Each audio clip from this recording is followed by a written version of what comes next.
Dear friends, this year's World Food Day found us at a critical moment.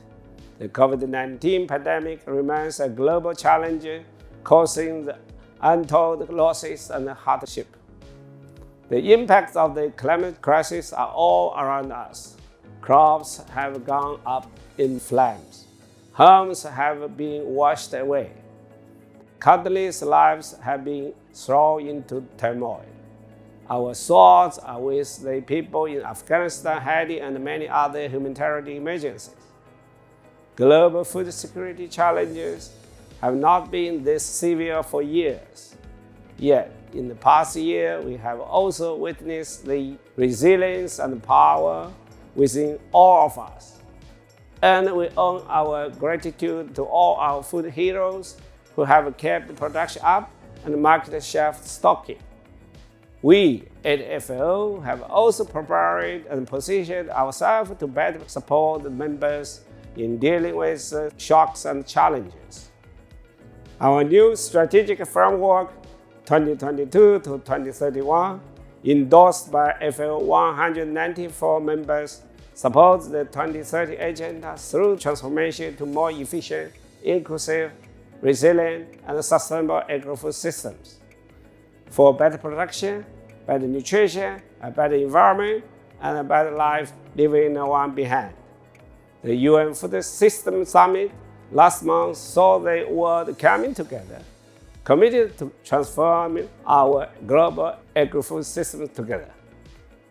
It was a People's Summit, a Solution Summit, and Action Summit, with hundreds of national dialogues contributing ideas and action plans demonstrating our collective commitment. This World Food Day calls on us to walk the talk and take the action. As producers, distributors, or consumers, we each have the power to make the positive impact on the transformation. Our actions are our future.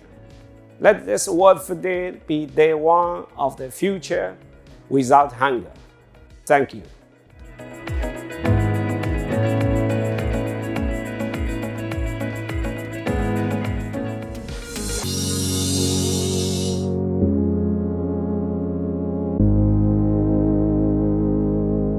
Our actions are our future. Better production, better nutrition, a better environment, and better life. Today, as we commemorate World Food Day 2021, the team has reminded us to be responsible global citizens as collectively we improve our food systems. Our inclusive and transparent participation is the fabric of our One Health approach. Better production depends on innovation, the use of appropriate technology, organization in the production chains, and a distribution system that leaves no one behind.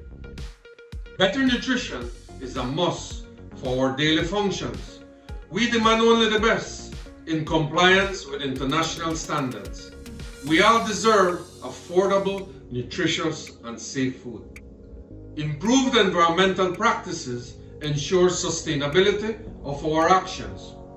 Policies without compliance must not be the norm. Accountability depends on us all. Let us be truthful to ourselves and future generations. A better life we all deserve. Investments in our well-being leads to a happy, healthy, and fulfilling life. We must not wait to act. We must act now.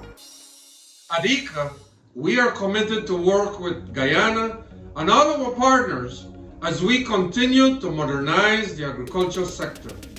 A sector that is diverse, resilient, inclusive, with affordable food for all. I thank you, and let's continue to celebrate our agricultural sector.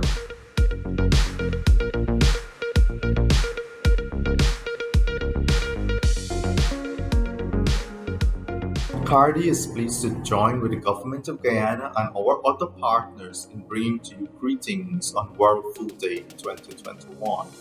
The pandemic has caused us to continue to operate on a virtual means, but nevertheless gives us the opportunity to highlight the work we have been doing in the agriculture sector. In Guyana, the recent May-June rainy season has brought devastating floods to many parts of the country, particularly in the riverine areas. CARDI was part of a national effort in evaluating the impacts of the flooding on agriculture. We had a chance to witness firsthand devastating impacts the flood had on lives and livelihoods. We have been hearing many negative stories coming out of the floods, but it also gave us the opportunity to work and join together in bringing climate smart and mitigation measures in adapting agriculture to climate change. There are success stories, particularly in the Pomeroon, where a farmer was able to secure his crop by planting on a high spot, embanking that part and putting a pumping unit, and was able to complete his crop and earn at a significant level that was able to justify his investment and allow him to provide food for himself and family. So CARDI will continue to work with government and our partners in bringing solutions to agriculture and climate change adaptation measures. CARDI will use this opportunity to highlight unsung heroes in Guyana that produce our food under tremendous constraints and circumstances. So please visit our social media pages at CARDI Caribbean on Facebook, Twitter, Instagram, YouTube, and our website at www.cardi.org to follow these stories. Once again, we will continue to partner with government in bringing solutions to the challenges that face our agriculture through agricultural research.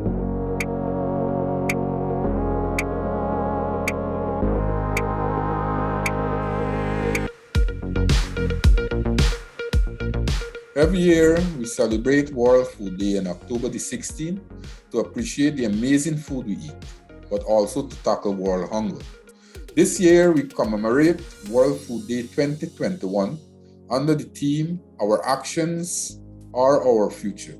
Better production, better nutrition, a better environment, and a better life. This well-timed celebration comes during Agriculture Month 2021 as we focus on transforming Guyana's agri-food system in an effort to achieve United Nations Zero Hunger goal by 2030, and as we continue to celebrate the International Year of Fruits and Vegetables 2021 under the theme, Fruits and Vegetables Are Dietary Essentials. As such, our attention has been refocused on the nutritional and health benefits of consuming more fruits and vegetables and reducing food waste and loss through innovative practices and technology. The significance of the agriculture sector to Guyana's economy and its sustainable livelihood cannot be overemphasized. It is the main source of food supply in Guyana and employment for many. Agriculture contributed 17.1% to national GDP and 27.1% to the non-oil GDP in 2020, as well as accounting for a relative share of persons employed in agriculture at 12.2%, providing a livelihood for thousands of workers and their families. This World Food Day celebration calls for global cooperation and solidarity to make sure that the threats COVID-19 and the May-June floods in Guyana posing to food security and agricultural livelihoods are confronted, and that the most vulnerable are able to get back on their feet. To help nourish this year's theme for better production, nutrition, and environment, we will start from our agriculture sector by increasing farmers' access to resources, employment, income, and investment, which will, in turn, improve food and nutrition security, the sustainability of natural resources, raising productivity and national growth. Guyana AgriVision 2025 has embarked on building a diversified, competitive, and resilient agri-food system able to withstand short and long-term economic shocks and achieve food security for all Guyanese. As Guyana looks forward to achieving AgriVision 2025, de-risking the agriculture sector, developing our local agriculture system via innovative agriculture technology, and regaining its title of Breadbasket of the Caribbean, we must first engage in an inclusive approach to provide food security to each and every Guyanese. In this regard, it is imperative that everyone works together to transform the way we produce, consume, and think about food. My fellow Guyanese, on this occasion, Guyana also celebrates our long-standing partnership with the Food and Agriculture Organization, established on this very day in 1943. The FAO, over the years of establishment, has provided technical assistance to aid in the continued growth of Guyana's agriculture sector. This partnership will continue to flourish as Guyana's agriculture sector continues on an upward transformative trajectory. Our actions today will determine our future tomorrow. We have developed bold new actions to transform the way that Guyana produces and consumes food, with an aim to get on track to achieve the Sustainable Development Goals. Everybody has a role to play, from farm to table, to ensure the food we consume is safe and will not cause damage to our health. So let us assume our roles and strive to better production, better nutrition, a better environment, and a better life for all Guyanese.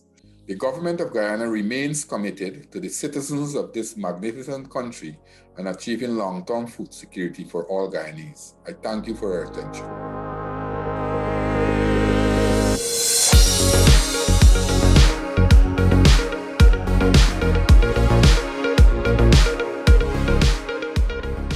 As Guyana joins with the FAO and the rest of the world in celebration of World Food Day this year, we do so against the background of a year that has been extremely challenging for the country, but more specifically for the agriculture sector.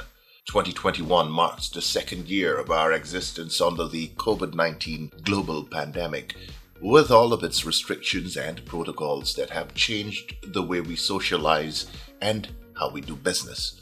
But 2021 has been challenging for more than just the pandemic. Guyana is now recovering from a national flood disaster that decimated the agriculture sector here, leaving crops and livestock all but wiped out. Hardest hit were Regions 5 and 6 in East Berbice, Region 7, 8, and parts of Region 10. Not only were crops and livestock affected, the flood affected property and homesteads in the worst affected areas. This year's World Food Day theme, Our Actions Are Our Future, better production, better nutrition, a better environment, and a better life, places the spotlight on the way we produce food, how we consume food, the importance of healthy, nutritious food, and how our environment supports these. Since taking office just over a year ago, the PPPC government has spared no effort in pursuit of transformative measures aimed at transitioning the nation's food systems for the future, preparing the country to better withstand the shocks to the agriculture production and trade systems caused by the effects of the pandemic on global trade, and at home, the impact of flooding on the agriculture production systems. Speaking via Zoom during a CARICOM engagement, President Dr. Irfaan Ali stressed that the urgent transformation and development of our food systems is key to food and nutrition security, and that for this to happen, there must be a regional approach. The Inter-American Institute for Cooperation in Agriculture, for example, has said that if the Caribbean is to achieve the goal of zero hunger, The region's food supply chain has to be redesigned to include food security as well as water and energy, given that agriculture is highly dependent on both water and energy. AICA also correctly pointed to the need for a shift to greater agricultural value-added production. The Jagdeo Initiative had identified 10 key binding constraints to the development of regional agriculture. The solution exists. What is required is the political will and the financing to give effect to what needs to be done to develop the region's food systems. I believe that the time has come and the time is ripe for us to do so. The Caribbean region faces many challenges in developing a competitive agri-food system that can contribute to the achievement of its food security and economic goals. One of these challenges is the region's vulnerability to adverse effects of climate change, rising sea levels, extreme weather events, and other natural disasters. The Caribbean region has been named as the second most hazard-prone region within the world, largely owing to its vulnerability and exposure to multiple extreme and frequent hazard events. The government of Guyana has been head-on in its efforts to ensure that transformation of the local food systems are modernized through a combined approach that includes all stakeholders so as to position Guyana to feed the nation, the Caribbean, and the world, focusing on healthy, affordable diets. Use its oil and gas revenues to expand and diversify agriculture and food systems to maintain its important contribution to the evolving economy. Ensure that all stakeholders in the food systems are able to make the best of income-earning opportunities in global and regional food systems that will be possible today and in the future. Ensure that our food systems build their resilience against natural and other shocks, and protecting our natural productive resources for the use of future generations. One of the key interventions in transforming Guyana's food systems to ensure it's resistant to climatic factors has been the promotion and facilitation of climate-smart agriculture through the provision of shade house netting and other supporting material at cost price to the nation's farmers through the National Agriculture Research and Extension Institute, NARI. Other mitigating measures have included ramped-up drainage and irrigation interventions with the addition of some 9 pumps across the coastal belt to help with drainage of water directly over the seawalls to allow for 24-hour drainage, thereby reducing the length of time floodwaters stay on the land after the rains have ended. The massive flooding experienced earlier this year showcased the value and impact of the Hope Canal, which drains excess water from the East Demerara Water Conservancy straight out to the Atlantic Ocean. The piece of infrastructure ensured that there was minimal flooding in Region 4 during the period. President Dr. Irfaan Ali has since signaled government's intention to replicate the Hope Canal design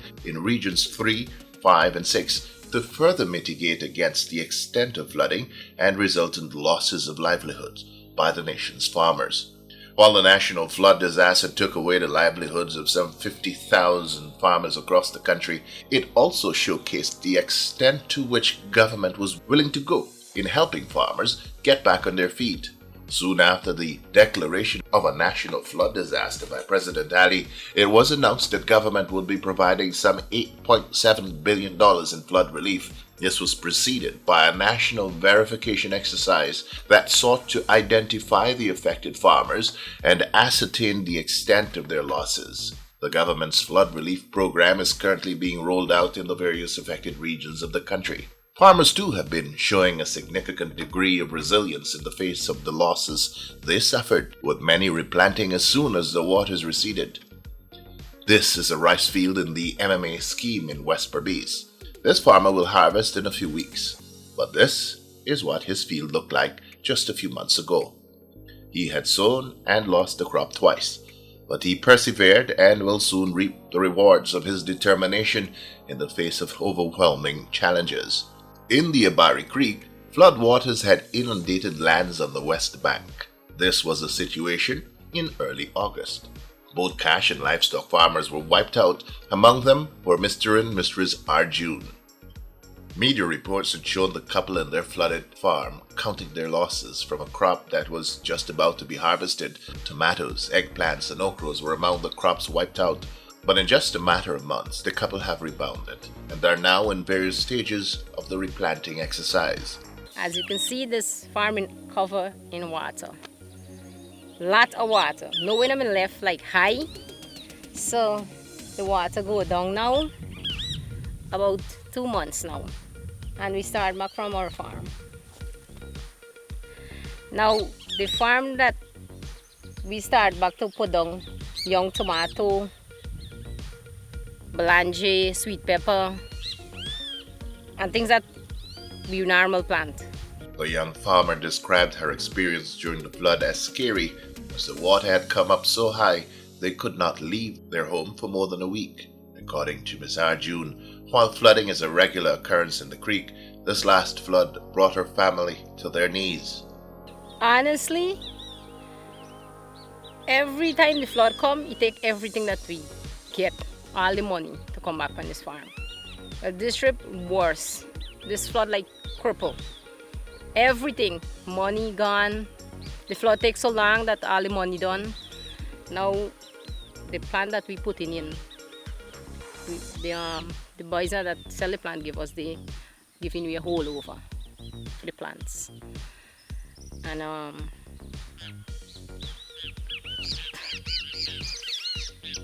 that is hard, really hard.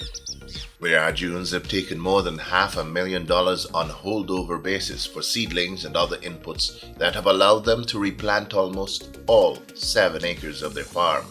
On lands closer to the homestead, which are higher and therefore dried out before the lower lands, the family was able to put in a crop of tomatoes, which they will begin harvesting from in a matter of weeks, representing the first bit of income since the flood. But getting the crop to this point has not been without its challenges. After the water pulled down from this part was the highest. After the water pulled down, my husband started to park it, and we get in tomato. Right now, as you can see, the tomato bear. But there's a lot of disease, a lot of bacteria, spot leaf, and as you can see, the tree now bear as much as it's supposed to bear because of the bacteria and the disease them. They may drop off the flowers and all sorts of stuff wrong to them right now. And you think this is caused by the flood? Explain. Well, after the water been there so long on the land, you raise disease, a lot of disease on the plants. Never mind the gone, the air contaminated with the disease, and for the soft plant to grow like tomato and so on, you're picking up the disease. So you gotta do a lot of spraying. Like every 3 days, a lot of spraying, and it costs you a real lot of money. As you can see, they get bacteria spot. And when the bacteria spot hit the flowers, they fall off. According to the farmer, every year after about the flooding, they empolder the lands higher and higher, and after this year's flooding, they will empolder again, but this time to an unprecedented height. Well, the water will come must here from the place, the height of the water.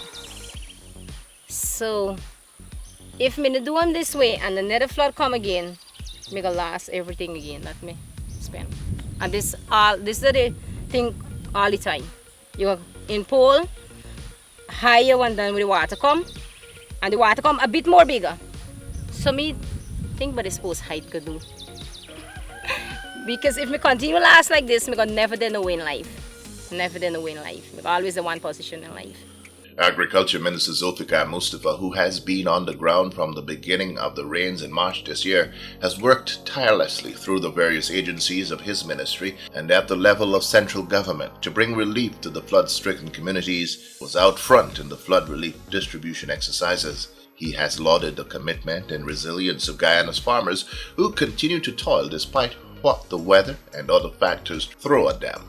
He also pledged the government's continuing support in ensuring the transformative systems are put in place in the shortest possible time to protect Guyana's food production systems from the vagaries of climate change. Speaking during his Agriculture Month message, the Agriculture Minister said that as we look to the future, government will be moving towards the creation of an agriculture sector that is resilient and diversified. As we look to the future, Guyana will emerge as an oil-based economy. However, agriculture will remain the bedrock and a key sector in our economy.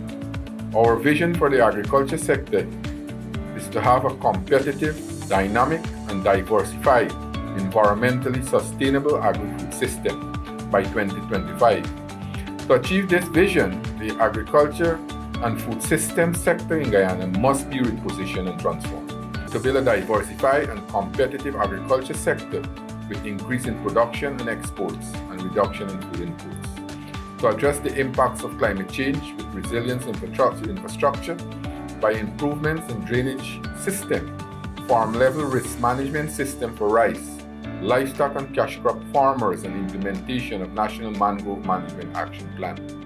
To increase access and satisfaction in agri-service delivery, especially extension services, and to enable agribusinesses to access markets by improvements of the ease of doing business, environment and implementation of traceability system for crops and livestock. I believe if we focus on these 4 priorities, we will begin to modernize the sector, to change the image of the sector, and to start the transformation process. Guyana's agriculture sector has suffered from the economic shocks caused by COVID-19, as stated above, and the floods of May, June of this year. Our farmers have been greatly affected. As a relief mechanism, the government has begun the distribution of the cash grant to persons who were affected by the flooding. To date, over 27,000 crops, livestock farmers, and households were affected, and we have started distributing assistance. Additionally, the Ministry of Agriculture will be providing assistance through genetic improvements, drainage and irrigation work, technical support, and extension services. We need forward-thinking, game-changing approaches for the agri-food system transformation. Everyone has a role as we diversify and de-risk the agriculture sector. Guyana is, however, not alone in its efforts to transform its food systems to ensure food and nutrition security. It has solid partners in the International Institute for Cooperation on Agriculture and the Food and Agriculture Organization of the United Nations. Both organizations have been supportive of government's efforts in getting farmers back to the land and on their feet again economically. Dr. Gillian Smith is the FAO's country rep for Guyana and has been integrally involved in supporting government's efforts at agriculture development and modernization at all levels. FAO has been supporting the country in response to the floods in 2 main ways. The first way is that we have been working along with the agencies of the Ministry of Agriculture and other development partners to do damage assessment, to understand where and what damage has been caused to the agriculture and to the fisheries sector. The second thing is that we're pleased to say, based on some of these analyses, we now have an emergency response program that is going to be launched quite soon. Moving forward, the government of Guyana has put in motion the mechanisms through which the wealth-generating potential of agriculture can be fully realized by our farmers. Agriculture Minister Mustafa has been talking about the importance of going beyond just subsistence farming, urging the stakeholders to now look to earn more through value-added production, more specifically agro-processing. To this end, plans are already well advanced for the establishment of 9 agro-processing facilities in almost all the agriculture-producing regions of the country through public-private partnerships, at least 3 of which are already in advanced stages of being realized.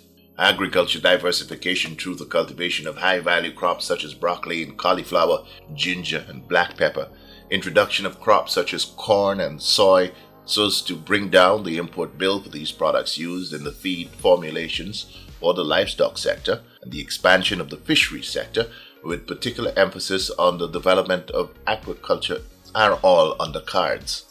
The plans and programs of the Guyana government are complex, but well thought out, with the aim of taking advantage of the opportunities available right here in the region, where markets are awaiting the dismantling of non-tariff barriers that prevent access to local farmers.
the MMA ADA for what is a delicious segment of Agriculture Month, which is being celebrated under the theme Transforming Our Food Systems, Achieving Food and Nutrition Security. Now, food and nutrition security is important for the agriculture sector. Of course, we know it rests on 4 pillars: availability, access, utilization, and security. So today we have utilized these foods from their state, a processed state here, and we have prepared these dishes that you see before you. None of these dishes are foreign to the Guyanese palate, in that all of these Guyanese have enjoyed over the years a nice afternoon, a nice weekend. You know, it's usually prepared in a Guyanese home using local ingredients, of course. It is a 3-course meal composing of an appetizer being a corn soup, a main course which is a bread nut, or as we call it, a katahar curry with dal and mango achar, and a fruit salad serving as a dessert, which is made up of avocado, vitamin C, and jamu. Now this is loaded with vitamin C, which is important in this COVID pandemic. You want to keep those vitamin and mineral levels high up. And we have as our drink here a Guyanese favorite. Anywhere you go, it's lime drink. Very delicious and very nutritious as well. Most persons don't know that. It also has a lot of vitamin C that is important for you to keep healthy.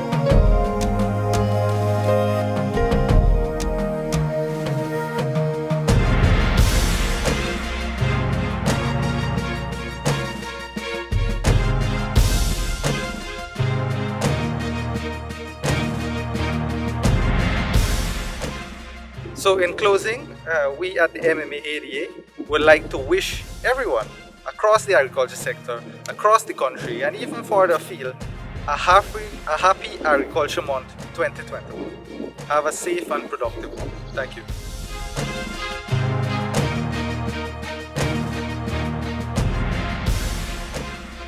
Deviated somewhat from the plan today to only showcase coconut dishes, but we have wanted to capture all the produce of what Hope produce holistically, and to be in line with the International Year of Fruits and Vegetables. And as a result, as you can see on display here, we have Balanje choka, Balanje produced at Hope Estate, Callaloo produced at Hope Estate, rice produced at Hope Estate, and of course you have coconut choka, coconut produced at Hope Estate, papa, and the lettuce and tomato, all a product of Hope Estate. We also have mango achar. The mango is being produced at Hope Estate, and we have a mango sour as well. Right, so we have a variety of dishes here today, all produced locally. In my hand here I have a coconut spoon, which came from the coconut tree at Hope Estate, and of course sucker leaf, which came from the banana plant at Hope Estate. So everything here is locally produced, and I'm going to dish out now to eat. Right. Using my coconut spoon, of course.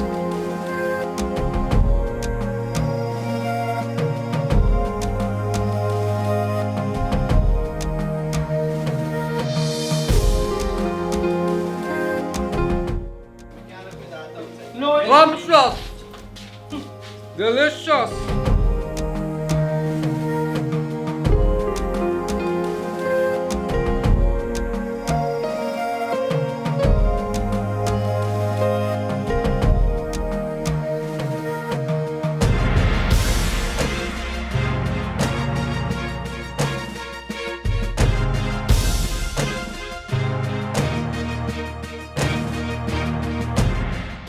Agriculture Month 2021.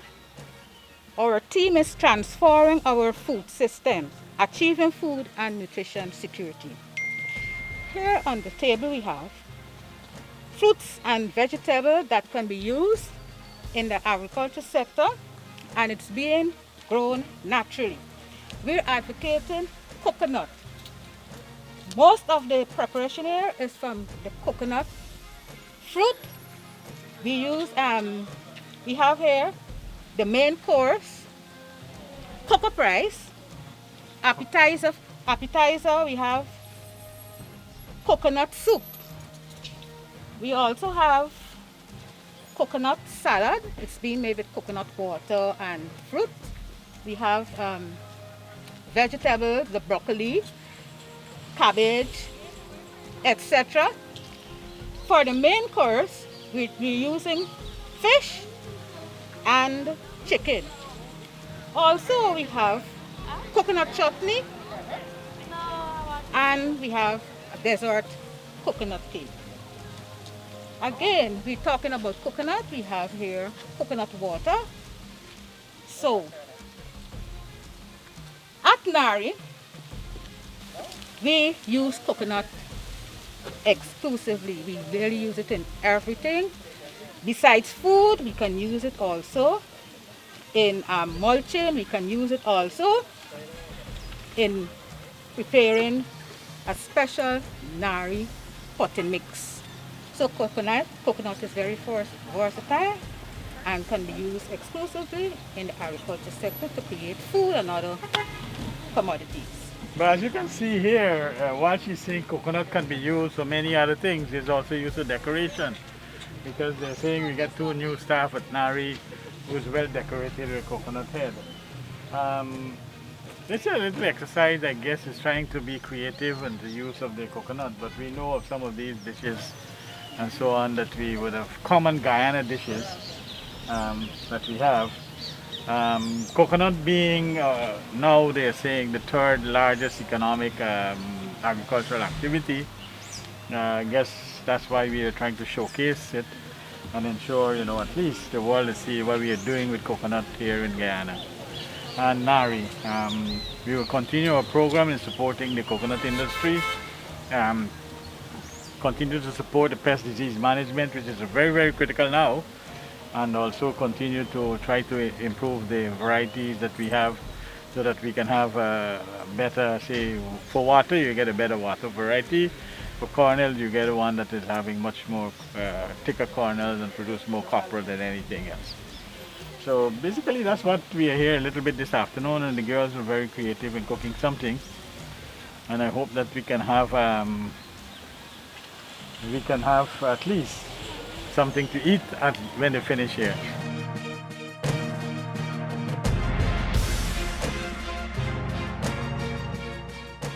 This is our 4-course meal that we will prepare, and I will go through them with you. First, we will prepare a shrimp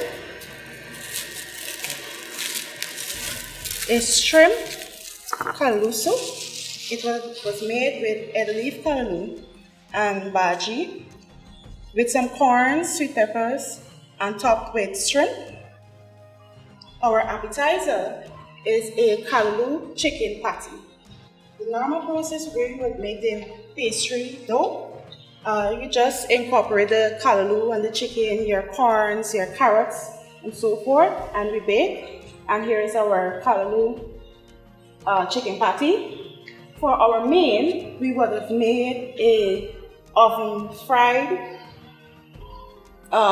cream fish trout, what we will call the GSA rice, and we would have done a salsa to complement the meal. So here we're going to have a look.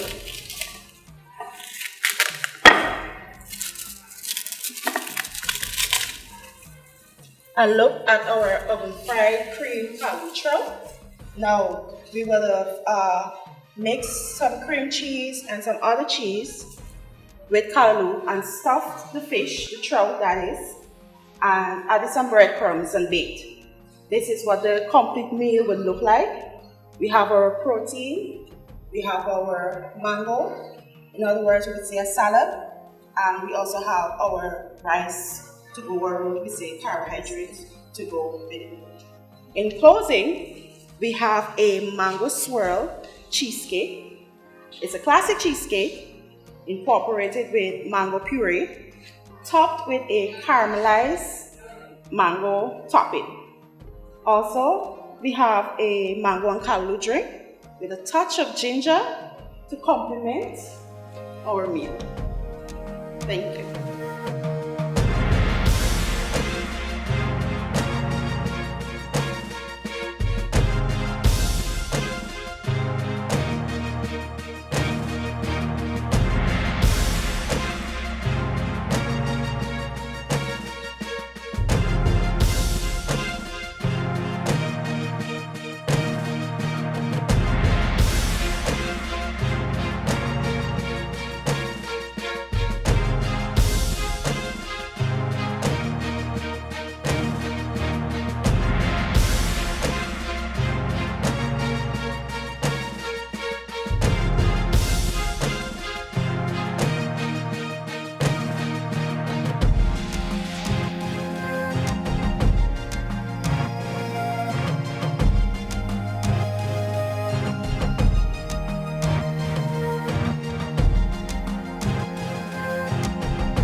This is Guyana, a melting pot of cultural diversity, a land of 6 peoples, a land of many rivers and plains. It is a beautiful land, an eco-paradise, peopled by the friendliest in the Caribbean and indeed all of South America. We are known for our hospitality, for our natural treasures, flora and fauna, our lakes and waterfalls, chief among which is the Kaieteur Falls, the tallest single-drop waterfall in the world. But best of all, we are known for the variety and range of culinary delights. From the quarantine in the east to the wide-open spaces of the intermediate and hinterland savannas, the taste of Guyana is distinct. It is a taste you will always come back for.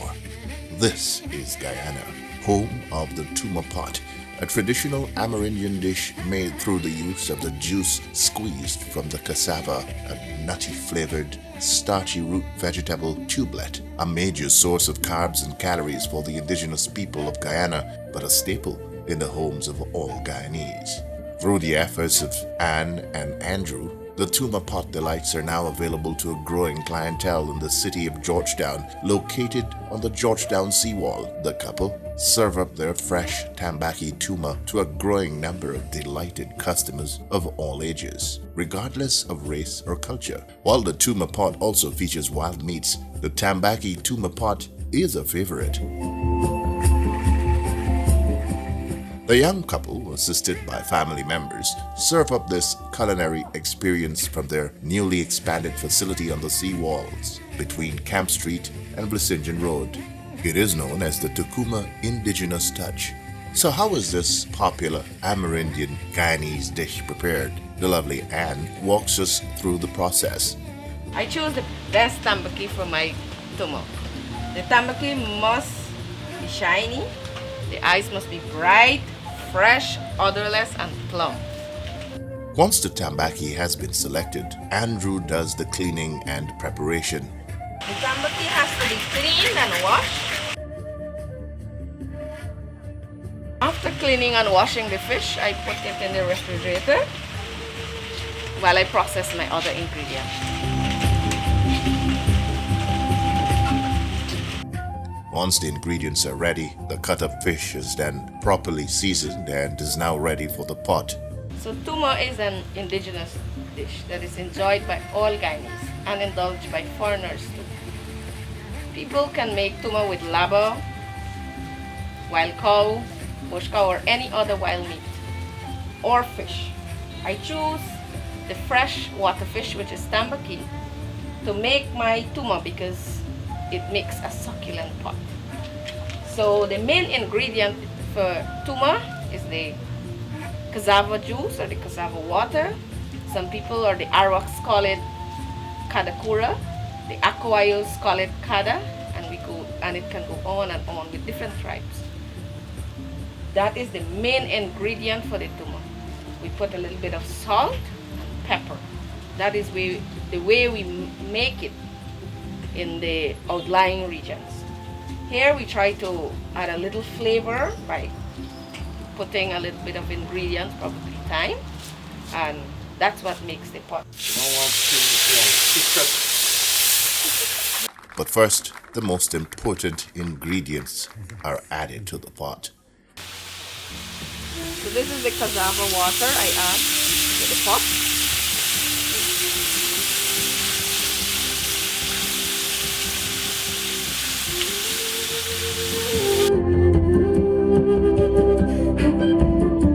So the ingredients, such as pepper, are provided by Guyanese farmers who find pride in cultivating safe produce. Andrew is the man of business here. He shops around for the fresh tambaki and is responsible for the preparation of the fish and other meats for the tuma pot. He also faces the heat from time to time. So we would now add the tambaki to the cassava juice which was being boiled, and we would allow it to cook until it's reached its tender and ready to serve. So here the fish is now being added to the juice, cassava water. This is what the tuma pot is really about. Fish, pepper, cassava water, some cassava bread or farina on the side, and that makes this thing so delicious. So we stir.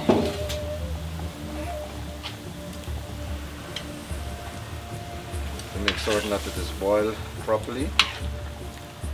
Once the tambaki is properly cooked, it is ready to be served to a welcoming clientele at the Takuma Indigenous Touch at the Georgetown Seawalls between the hours of 12 noon to 21 hours. Here, the atmosphere lends itself to the indigenous cuisine on offer, the tuma pot, featuring the tambaki fish and other wild meats such as laba, deer, bush hog, all on offer.